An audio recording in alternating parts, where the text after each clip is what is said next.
Welcome to Inside Tennessee, along with my colleague. I'm John Becker. This is John North, and we are glad to have you. You know it's election season when paperwork covers the desk here on Inside Tennessee, and that is what is happening. Last week, we broke down the hot races, and there are several in Knox County. We're going to look beyond that this time, John, with our panelists, Susan Richardson-Williams, who's a Republican, Don Bosch is a Democrat, and we're going to break down just some outlying counties that we're paying close attention to. Let's start out of the gates with Anderson County. Anderson County, yeah. I talked to the election administrator last week. I think it was on the last day of early voting. Mark Stevens called him up and said, "Hey, Mark, how's it going?" He said, "Well, you know what? We started slow, picked up, but now we're just kind of where we usually are," which the day I was talking to him was about 5,500. And but this mayor's race is what we're focused on, where you see Terry Frank, who's the incumbent. That's kind of the marquee race that everybody's paying attention to, and there are a few reasons for that. But that's the interesting race. I asked him, you know, Chris Davis taught us the old rule about whatever you see on early represents essentially 50% of what the total is going to be. He said, actually, no, we've been trending more toward being heavier for early. So that's kind of interesting. But he said certainly that the mayor's race, it's a full ballot, but the mayor's race, Republican, is what people are looking at. Any take on that race from either of you with Mayor Frank running for re-election? Yeah. Well, go ahead, Susan. Well, she's been there 14 years, and she was first appointed, I think, a special election. And she's a conservative Republican, no question about that.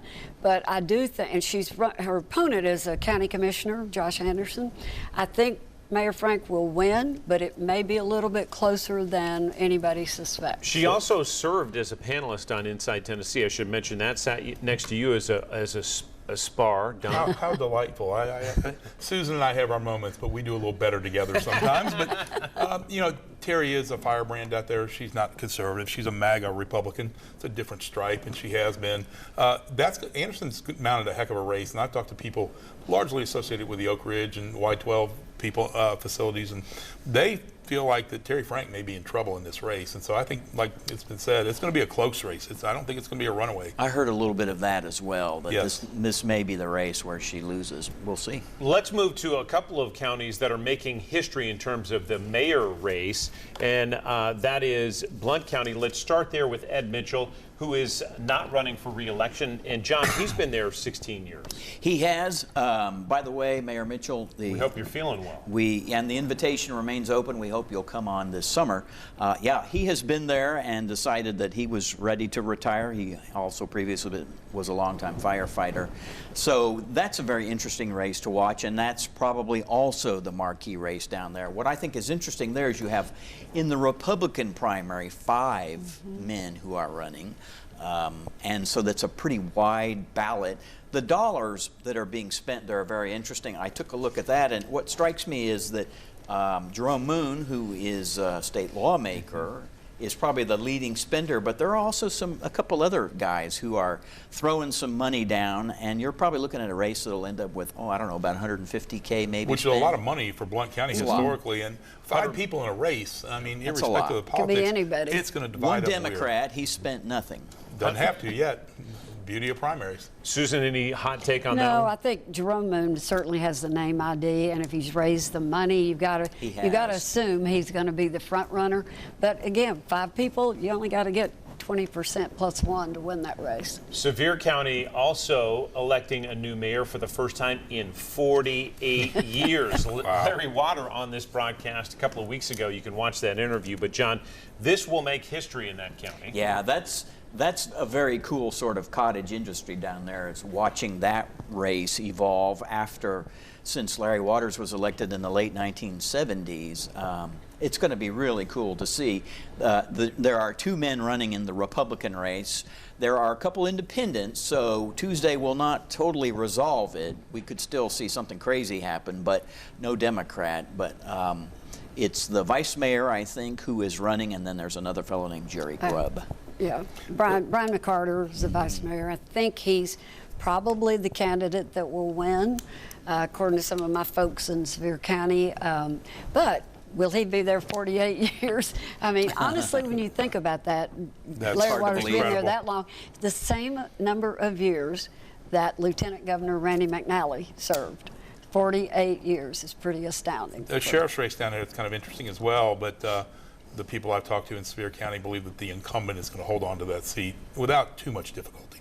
John, you mentioned Monroe County, Yeah. too. That's one you want to touch on as I well. do. Monroe County is interesting because, again, I think there the marquee race is probably the sheriff's race.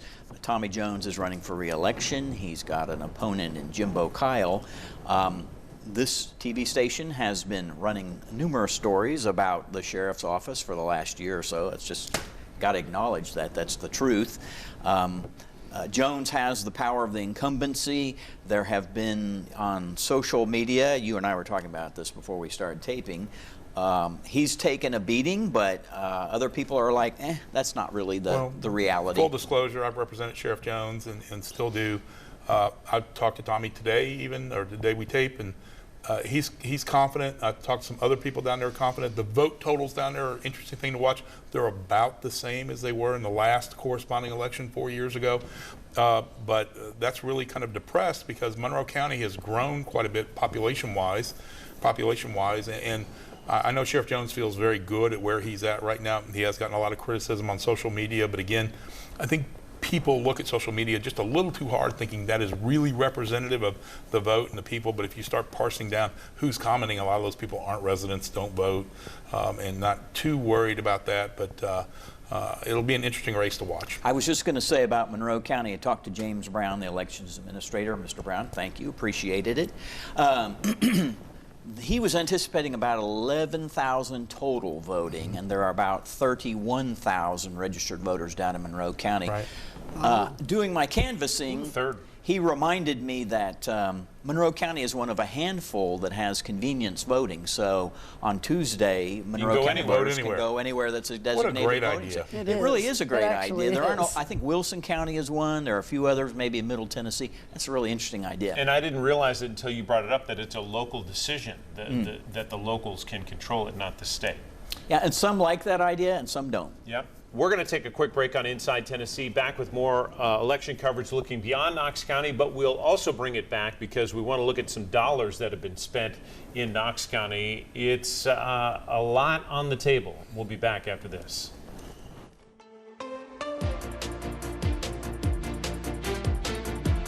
Back on Inside Tennessee, getting you set for Election Tuesday.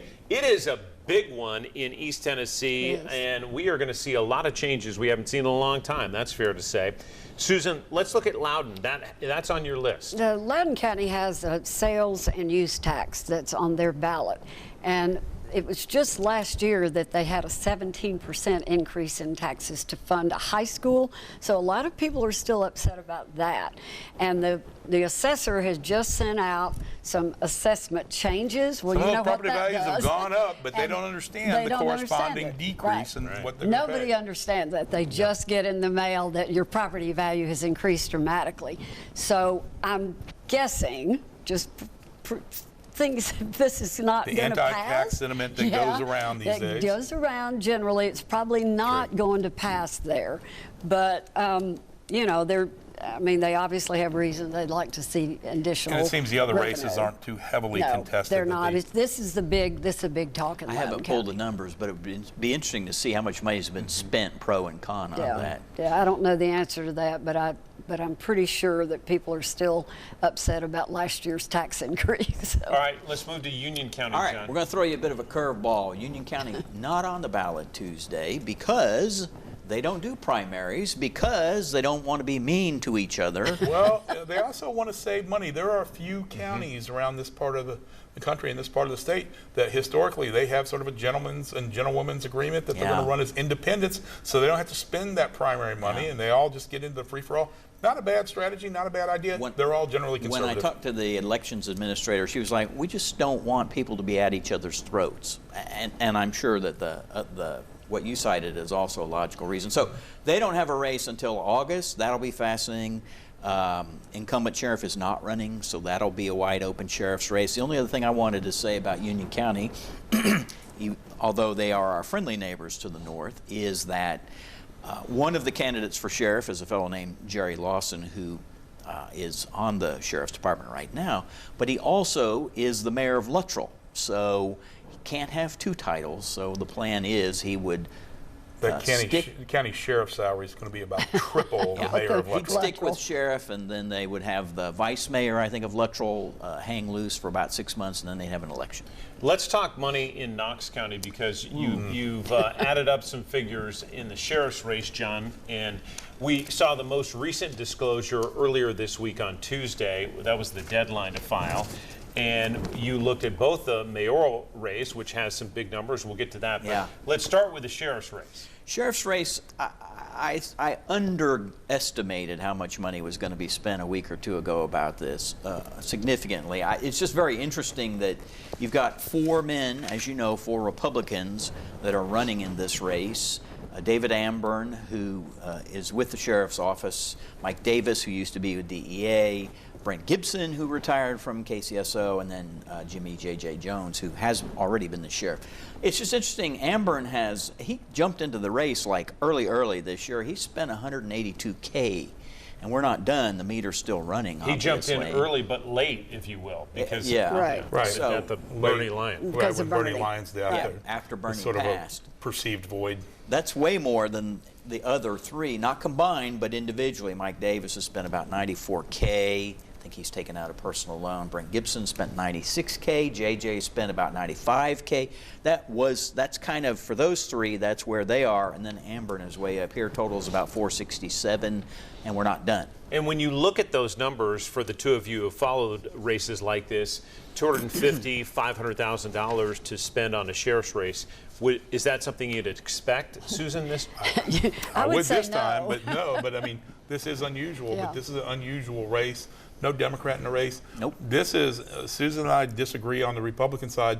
One, a lot of people that have historically voted in the Democrat primary, we'll get into those issues in a moment, I suspect, but have gone over to vote both in that race and the mayor's race.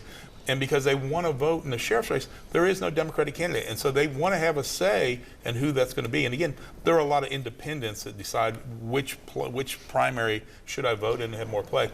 Susan thinks Amburn's going to win. I think Brent Gibson's going to win. I think he has the momentum. Amburn certainly has made it close, getting into the race late after the death of Bernie Lyons. Well, I think Amburn's strength right now comes from not only the amount of money he's raised, but also from the endorsement of the current sheriff, Tom Spangler. Sort of the last minute The last endorsement. moment kind of thing. Sheriff wasn't And going to he endorse. He told me he was going to do his best to stay out of it. Told me that too. Couldn't stand it, could he? Apparently not. But Amburn is his chief of detectives. Been there a long time, and I get that. I think Amburn is a lot like Sheriff Spangler in his personality and his, criminal justice thoughts, that kind of thing. So I think that's where that came from. I think Brent Gibson is certainly popular.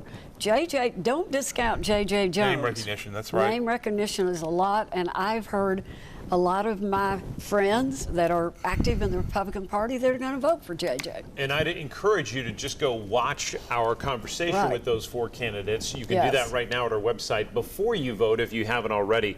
It's worth just listening to all their thoughts on everything from immigration to the way things operate right now. John, before we go, about a minute and a half in this segment, but I want to get to the mayoral spending because, again, that deadline was on Tuesday to say what really the month of April brought in terms of collection and spending. Spend. We're at $1 million Actually, I think 1.1. in that race. At least $1 million. That's total $2 per residence. In total among the 3 That's Republicans. among the 3 Republicans. Right. Obviously, we've said this from day one. Larson J. is the big spender. He came to the table when he announced almost 2 years ago, I'm in and here's my pot. Let's see you match it. And it's been big ever since then. So we're not done with that. That's very interesting. I think it's been very respectable spending by the other 2 candidates as well. In terms of money, is that a lot for this mayoral race? Would you expect that? It is a lot. It's historic. Yeah, it is. It is historic, and the other 2 candidates have raised substantial amounts of money as well. So in the Republican primary, you've got $1 million or so that's been raised and spent. A lot of that money has been spent already, and we still have. There is a general election to go. I Don might think I do. Bo I've Hawk spent says some it. time with Bo Hawk, and I think Bo Hawk is getting some attention. It's always an uphill battle in a county race for a Democrat, but he is mounting a good race. He's raising money.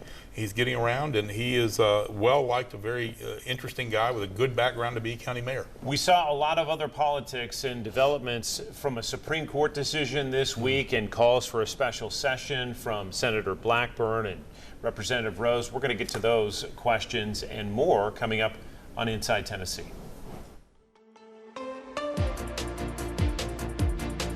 Back on Inside Tennessee, will this map change? What you're looking at right now is the way the 9 congressional districts are arranged in the state of Tennessee. And I want to draw your focus to West Tennessee and that little green dot over there by Memphis. Guess who's there? The only Democrat in the state. The other 8 are Republicans. But you see Steve Cohen's district. And this could be in jeopardy based on a Supreme Court decision. Don, let's get to you because you're the legal analyst. Explain the impact of this Voting Rights Act decision that the Supreme Court made. Since the 60s, when we passed the Voting Rights Act, minority districts have been protected. In other words, you could not gerrymander on what appeared to be race, and you had to protect majority minority districts in voting. You had to give them some say and some representation. The Supreme Court essentially gutted that provision of the Voting Rights Act. Now they've said you really have to be racist versus sort of racist, and I'm paraphrasing, when you gerrymander, when you change the district. Gerrymandering's going on for years and years and years. But when the Democrats did it, A, they didn't have the sophistication and the tools now that are available through AI and computers. And 2, Democrats were generally protecting majority minority districts because, yes, their voters were there, but again, more people had a say. If this happens, if we gerrymander out Memphis and Steve Cohen's district, you're going to have a significant portion of the population that is minority not have a say in who their representative is. Susan, to do this, it will take the act of the legislature, and we saw Tennessee Senator Marsha Blackburn and Representative John Rose say, come into special session. Let's get this done now, even before November. What are the chances that happens? I think they're slim. The legislature just adjourned, and they all have their vacations set for the summer, and the governor would have to call a special session. Now, the president, we've seen this week, the president has already called the governor and said, we hope you will do this, because they would like to have 9 House of Representatives as Republicans for Trump, obviously. I see why he's very interested in this. I don't see the legislature doing it, but there may be pressure put from the White House. It would cause 9 out of 9 districts if this happens to likely be Republican. 1, I think this will eventually backfire on Republicans, but 2, of the people that identify as either Democrat or Republican, about 40% of those people identify as Democrat. There's a significant population of minority citizens, whether they be Hispanic or African American or Asian, and they're going to be cut out of this process from a congressional perspective. And John, just from the broader perspective, we've seen quote-unquote blue states say, okay, you do this in Tennessee, right. Guess what's going to happen in Illinois? Oh, sure. California, Illinois, other blue They've already states. done it. Yeah, Virginia, they've already done it. Virginia, although I think maybe state Supreme Court that has that one on hold for the moment. But yeah, it's unfortunate. I think it just kind of shakes up the snow globe in a very bad way. It's unfortunate. It is what it is. If they were to take that little western corner, as John pointed out, would they take the lines and kind of straighten them out all across the state? Stretch it. Yeah, stretch it to the So you'd basically like rural west. Some of those crazy districts in Middle Tennessee might get a little more straight. But think about what's interesting. Right now you've got Democrat Justin Pearson running against incumbent Steve Cohen. Don't even think there's a Republican in that race right now. No. So all of that would have to change quickly before they the already August, gerrymandered Jim Cooper out of Nashville, so we went from 7-2 to 8-1. But things are going to tighten up. Don't act like the Democrats have never done this. No, but you know what? We didn't do have. it with a racist motive, and I'm sorry, but that's what happens. The Supreme Court ruled. What can I say? Yep, 6-3, funny division. Well, and the Roberts Court. Yeah, We're going to Thank you, take John. Love it or leave it. Another quick break Sorry. on Inside Tennessee. We're going to come back and talk about another legal situation. The local Knox County GOP wants prosecutors to go after a current sitting county commissioner in Knox County who happens to be a Democrat for what she said she did this election. More on that coming up.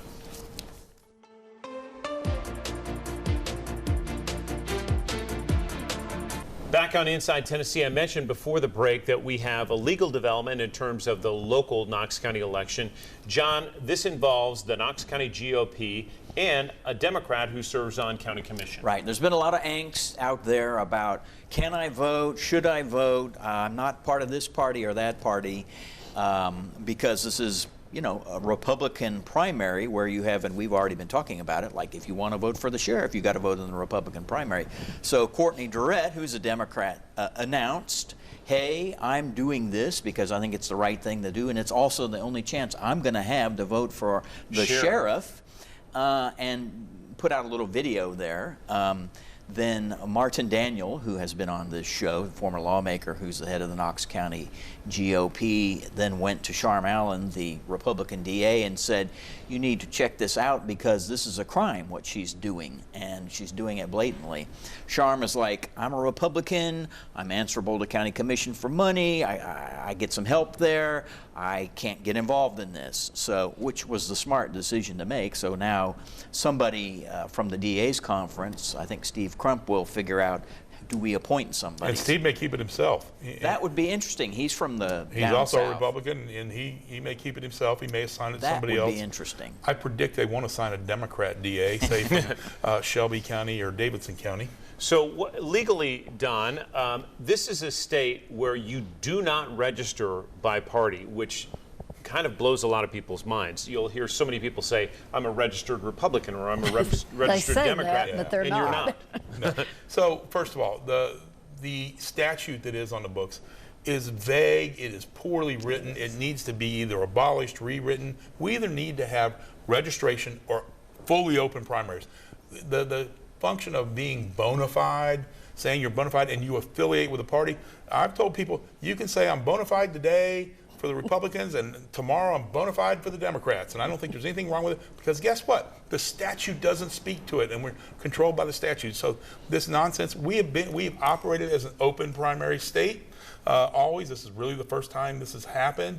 People are worried now in this race, our county mayor's race, there's a MAGA right versus a moderate right opponents, and they're afraid that the Democrats, you know, sensing that, hey, it's really hard for a Democrat to win in Knox County, I want to get over and I want to help, you know, the moderate Republican. Best thing in the world for Bo Hawk is for Betsy Henderson to win that county primary. I've said this before openly, but we'll see. Susan, we have 90 seconds, but the Republicans have a supermajority in the legislature.